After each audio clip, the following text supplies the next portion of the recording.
On ne peut pas suivre les cycles astrologiques si on ne comprend pas qu'il y a deux humanités qui se côtoient et qui alternent.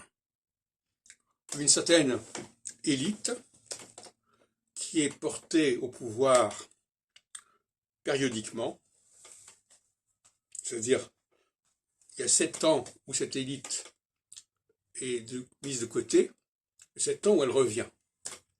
Donc l'alternance, ce n'est pas l'alternance entre deux possibilités. L'alternance, c'est l'alternance entre le temps de l'élite et le temps de l'absence de l'élite. J'ai toujours pensé qu'au niveau binaire, il y avait plutôt une question de présence et d'absence, plutôt que de A et B. Tout comme la nuit, c'est l'absence de jour. L'hiver, c'est l'absence de lumière, etc. Donc, il ne faut pas raisonner en termes de A et B. Et donc, en phase équinoxiale, l'élite revient, reprend le pouvoir, et en phase solsticiale, elle le perd. Et elle le rend au peuple. Voilà comment je vois les choses. Et ça change tout.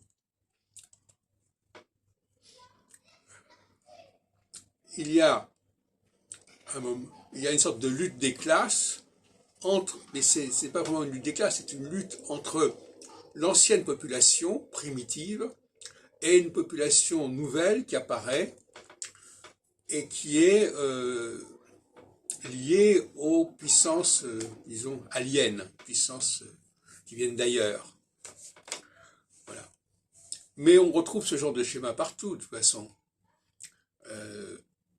Par exemple, en Angleterre, il y a la conquête normande avec la présence des conquérants normands, et puis à un autre moment, bon, ces conquérants, on les met de côté, par exemple, on les intègre, mais il ne faudrait pas croire que c'est une question simplement de gauche et de droite, ou je sais pas quoi, ou de A ou de B, ou de O ou de A.